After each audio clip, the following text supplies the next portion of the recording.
You are the only animal on Earth that has to get dressed. Every other creature walks out into the world exactly as it is. Every one. You are the single exception. And you have no idea why. You think clothes are about warmth. They're not. Not really. And to understand what they're actually for, and why standing bare in a lit room makes something in you quietly flinch, we have to go back. Long before the first thread was ever spun, 7 million years ago. There is no you yet. Your ancestor is an ape in the warm forests of Africa, and it is covered head to foot in fur. Warm, hidden, exactly like every ape that came before it. For millions of years, this is simply what you are. A furred animal moving through the green shade of the trees, never once cold, never once seen. There is no mirror anywhere in that world. No one steps back from the group and wonders how they look. You simply are your body, and your body is covered, and that is the end of it. But the world begins to dry. The forest thin. The shade pulls back. Wide open grassland spreads out where the trees used to be. And your ancestors step out of the cool of the forest into the full weight of the sun, and they begin to walk upright for miles across a savanna that bakes everything on it. And here, roughly 1 to 2 million years ago, something happens to your body that has happened to almost no other large animal on this planet. You lose your fur. Picture two of your ancestors side by side out on that open plain. Both are hunting. Both are chasing the same animal under the same white punishing sun. The first is thick with fur, like his parents, like every ancestor stretching back behind him. And under all that hair, his body heats up fast. Within an hour, he's in trouble. He has to stop, slow down, find shade before he cooks from the inside out. The animal he was chasing disappears over the ridge. Tonight he goes hungry. The second one, through nothing but luck, an accident of birth, came out a little balder, a little more bare skin, a few more sweat glands than his brother, and as he runs, his sweat meets open skin and the moving air cools him. He doesn't overheat. He doesn't have to stop. Long after the furred one has collapsed into the shade, he is still moving, patient,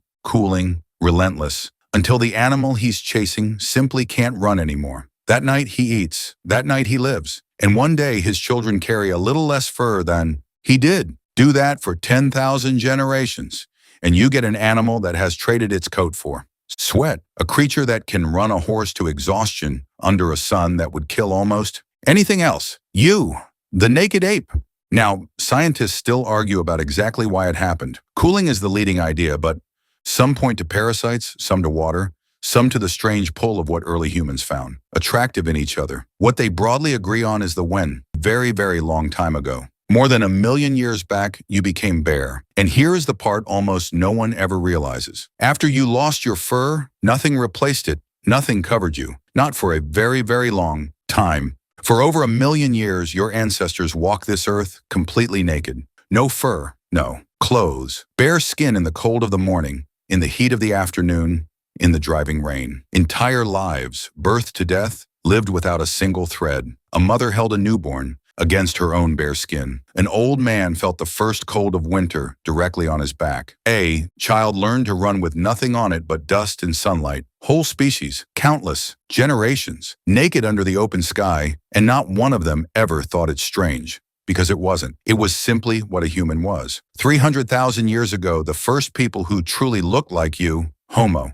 sapiens, your own face, your own hands, appeared in Africa. And they too were bare. Your own kind, walking the earth for 100,000 years and more, with nothing on. At all. No shame, no covering, nothing between their skin and the world. So when did it change? When did the naked animal finally cover itself? And here's the beautiful part. We actually know. Not from clothing, because ancient fabric rots away to nothing and leaves almost no trace behind. We know it from something you would never, ever expect. We know it from lice. Stay with me, because there are two kinds of lice that live on a human being. There are head lice, the ones that live in the hair on your scalp. And then there are body lice. And body. Lice don't actually live on your body at all. They live in your clothing. They can only survive. In clothing, it's where they lay their eggs, where they hide, where they live and die. Take the clothes away, and body lice simply cannot exist, which means this. Body lice could not have appeared until there were clothes for them to appear in. The very existence of that little creature is proof that somewhere, a human being put something on. So in 2011, a scientist named David Reed at the University of Florida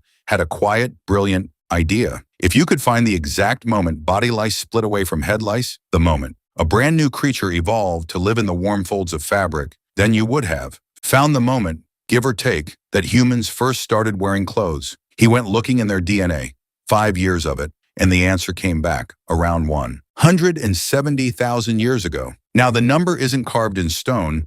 An earlier study put it closer to 100,000, and honest scientists will tell you the margins are wide. But again and again, the lice point to somewhere in that range, roughly 170,000 years ago, the naked ape first covered itself. And here's the turn nobody sees coming. That was still tens of thousands of years before your ancestors ever set foot in a cold climate. They didn't dress because they were freezing.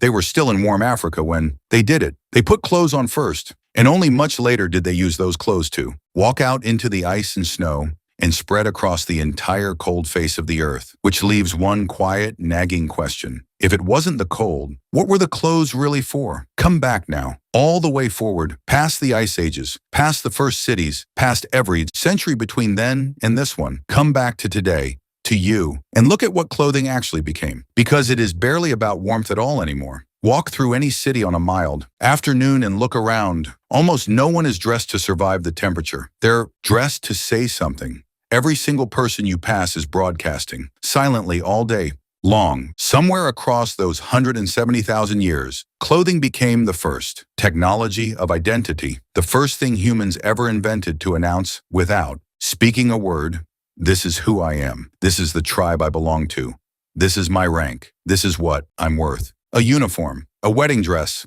a gang's colors, a borrowed suit for an interview you're terrified of, a crown. We took strips of fabric and built an entire silent language out of them, and every one of us speaks it fluently, every single day, mostly without ever noticing. We're speaking it all.